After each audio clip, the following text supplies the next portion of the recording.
Pelaku penembakan diketahui bernama Mustafa, warga Sukajaya, Kecamatan Kedondong, Kabupaten Pesawaran, Provinsi Lampung. Bupati Pesawaran, Dendi Ramadona menyebut pelaku pernah melakukan perusakan kantor DPRD Lampung pada 2016 lalu. Sehari-hari pelaku bekerja sebagai petani dan tinggal bersama istrinya. Setelah pelaku dinyatakan tewas usai melakukan penembakan di kantor MUI, polisi masih menunggu hasil otopsi jenazah pelaku di Rumah Sakit Polri. Memang inisial M ini yang melakukan teror penembakan di MUI ini memang bukan sedikit ya, memang agak pikirannya terganggu.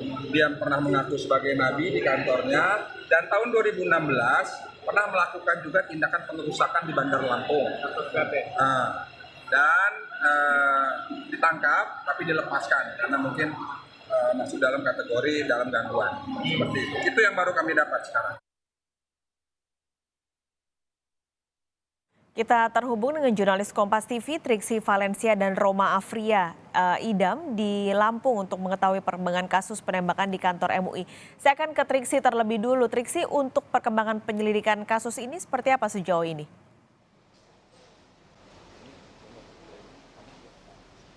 Ya, pas sekali kalau dari pihak kepolisian tentu saat ini masih melakukan pendalaman baik dari penggeledahan yang ada di wilayah Lampung, yakni kediaman dari pelaku sendiri, termasuk juga menanti apa hasil dari autopsi dan juga pemeriksaan obat-obatan yang ditemukan di barang bawaan pelaku yang kemarin sudah diamankan juga. Lalu kemudian kalau terkait di tempat kejadian perkara sendiri, memang saat ini kami melihat belum ada pembenahan ataupun pembersihan yang dilakukan di tempat ini, yang kalau dikatakan ini masih area atau wilayah dari kepolisian untuk dilakukan pendalaman, termasuk juga oleh TKP berikutnya jika memang diperlukan. Maka dari itu masih dipasang garis polisi untuk menandai bahwa memang di area tersebut adalah steril begitu. Lalu tadi juga kami sempat berbincang dengan Wasekjen dari Hukum dan HAM Majelis Ulama Indonesia, yakni Ihsan Abdullah, yang mengatakan bahwa memang sampai saat ini total sudah ada 7 orang dari pegawai MUI sendiri yang dilakukan atau dimintai keterangan oleh pihak Polda Metro Jaya, di mana semalam atau pada Selasa malam ini sudah ada 2 orang, lalu pada hari ini akan ada 5 orang yang dimintai keterangannya, rencana diagendakan pada pukul 10 pagi. Ini termasuk juga termasuk juga korban yang mendapatkan luka pada saat penembakan tersebut terjadi di kantor pusat Majelis Ulama Indonesia di Jakarta Pusat ini, Paskalis dan juga saudara. Lalu yang kami coba garis bawahi ada 2 hal penting dari apa yang disampaikan atau keterangan yang kami ambil dari Wasekjen Hukum dan HAM Majelis Ulama Indonesia Ihsan Abdullah. Yang pertama adalah terkait dengan ingin mengetahui motif dari pelaku melakukan penyerangan maupun juga penembakan di Majelis Ulama Indonesia ini sendiri. Diketahui ini bukan pertama kalinya melakukan penyerangan, bukan hanya di kantor pusat saja, tapi juga sudah pernah melakukan penyerangan di kantor MUI Lampung. Ini juga sudah dikonfirmasi dengan pihak Kombes Pratomo, yakni Kapolres Pesawaran, yang mengatakan memang bahwa pada waktu itu sempat ada penyerangan, namun pada saat penyerangan baik di lokasi ini tidak ada aktivitas lagi dan juga memang sudah sore, jadi memang tidak ada korban sama sekali. Akan tetapi pada esok harinya ditemukan ada kaca yang dipecah, pintu kaca yang dipecah begitu. Itu setidaknya yang disampaikan atau diduga juga merupakan orang yang sama sebelum kemudian melakukan penyerangan di kantor pusat MUI ini sendiri, Paskalis dan juga saudara. Selain dengan motif upaya penembakan, tadi juga yang diminta adalah terkait dengan pengungkapan terkait penyebab kematian dari pelaku sendiri, karena yang disampaikan beberapa kali adalah bagaimana ketika petugas keamanan di kantor pusat MUI ini mengamankan pelaku masih dalam keadaan baik. Untuk lebih jelasnya, Paskalis dan juga saudara, berikut kita dengarkan kutipan wawancara dengan Wasekjen Hukum dan HAM Majelis Ulama Indonesia berikut ini. Semoga dalam waktu dekat bisa terungkap. Soal kematiannya ya nanti nunggu visum ya, kenapa sebabnya. Tapi dipastikan bahwa pada saat yang bersangkutan dibawa dari kantor MUI ke depan sana oleh para petugas kepolisian masih dalam keadaan baik. Ya, masih dalam keadaan baik.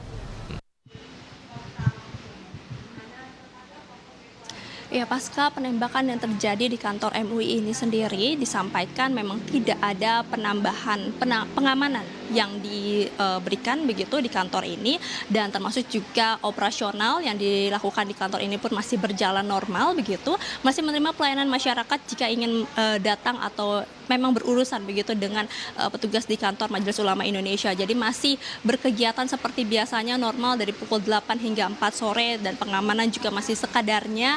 Dan nanti ke depannya ini memang setiap pengunjung yang datang akan dimintai identitas untuk lebih jelasnya, akan tapi terkait dengan apakah akan ada penambahan personil, kemudian juga apakah nanti diperlukan lagi pemeriksaan barang bawaan setiap pengunjung yang datang, ini masih dalam pembicaraan dari pengurus Majelis Ulama Indonesia itu sendiri, Paskalis. Tapi yang jelas kalau dari pengunjung ini masih diperbolehkan untuk datang jika memang ada urusan atau memang memiliki kepentingan di Majelis Ulama Indonesia yang ada di Jalan Proklamasi Menteng, Jakarta Pusat ini.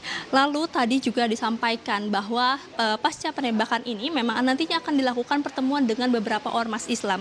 Ini untuk dilakukan pengarahan begitu ya, untuk memperjelas, mempersatukan duduk pikiran, karena memang kalau melihat dari apa surat yang diserahkan oleh pelaku ke kantor MUI ini, selain dengan adanya ancaman, pelaku ini mengaku sebagai utusan Nabi maupun juga perwakilan Nabi, sempat mengaku sebagai Tuhan. Tentu ini yang menjadi pembahasan begitu ya di kalangan pimpinan Majelis Ulama Indonesia yang sudah dibahas, karena memang sepertinya ada kesalahpahaman, kemudian juga ada melenceng dari pemahaman yang ditangkap. Ini yang nantinya akan disampaikan atau dipaparkan kepada ormas-ormas Islam, supaya selain meminimalisasi kembali kejadian yang serupa, ini juga untuk membuat pemahaman terhadap keagamaan itu semakin benar dan juga tidak melenceng. Itu setidaknya yang tadi disampaikan oleh Ketua Dakwah Majelis Ulama Indonesia. Dan juga tadi kalau disampaikan oleh Wasekjen Hukum dan HAM Majelis Ulama Indonesia, Ihsan Abdullah, ini mengatakan bahwa nantinya masih menunggu hasil dari pihak kepolisian melakukan pendalaman, termasuk juga berkoordinasi dengan pihak MUI yang ada di Lampung terkait dengan profiling dari pelaku tersebut.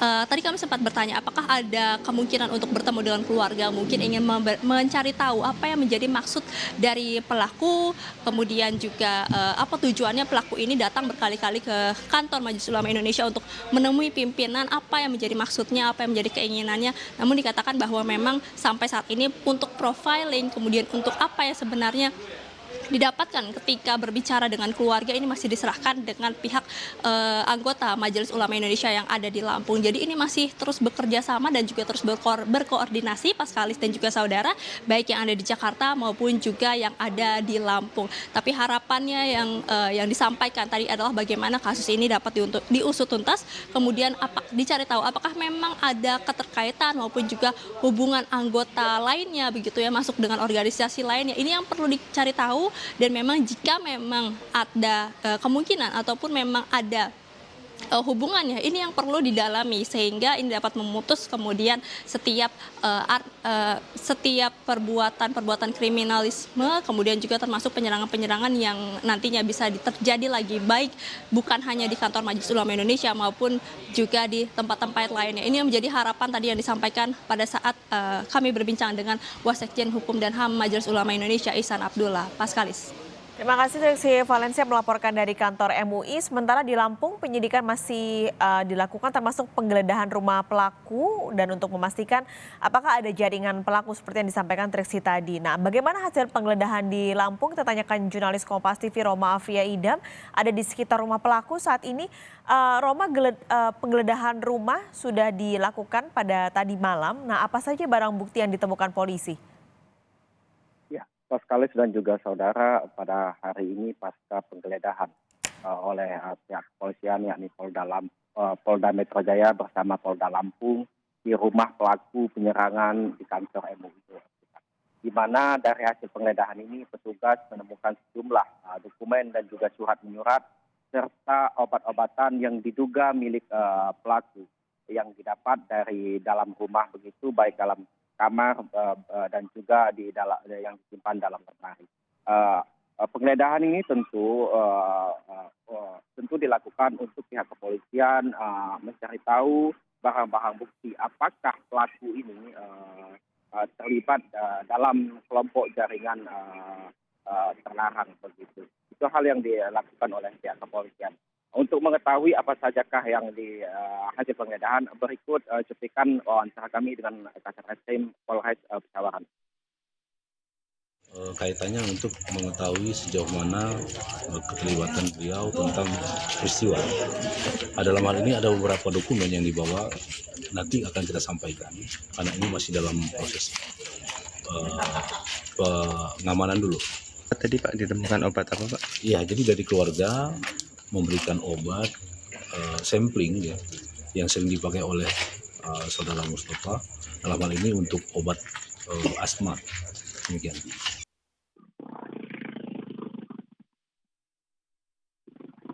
Ya itulah tadi wawancara kami dengan Kasat Reskrim Polres Pesawaran, di mana pihak kepolisian membenarkan bahwasanya telah dilakukan penggeledahan di rumah terduga pelaku penyerangan di kantor MUI, di mana pihak kepolisian membawa sejumlah barang bukti, di antara dokumen, obat-obatan milik pelaku dan juga barang bukti lainnya. Apakah sudah diketahui juga Romo untuk motif penembakan sebenarnya apa? Ya, kalau untuk sampai saat ini proses penyidikan masih dilakukan oleh pihak kepolisian, baik dari Polda Lampung dan juga Polda Metro Jaya, di mana Polda Lampung saat ini hanya sisinya membantu dari Polda Metro Jaya. Untuk motif sendiri masih dilakukan penyidikan dan juga pemeriksaan sejumlah saksi-saksi begitu terhadap kasus ini. Tentu jika kita melihat meskipun belum ditentukan motifnya, jika kita melihat dari pundutan peristiwanya, di mana pelaku ini sebelumnya 2016 pernah melakukan pengrusakan begitu di kantor DPRD Provinsi Lampung. Kronologinya sama dengan memaksa masuk dengan petugas, jika tidak ditemukan melakukan pengancaman begitu dengan petugas yang berjaga. Lalu karena tidak dihiraukan pelaku melakukan penyerangan. Artinya memang pelaku ini berdasarkan dari informasi yang kami dapat juga, pelaku ini memiliki halusinasi begitu, menganggap dirinya merupakan nabi dan juga nabi begitu. Mas Kalis. Baik, terima kasih Roma Afri yang melaporkan dari Lampung, dan sebelumnya ada Valencia Triksi di kantor MUI Jakarta.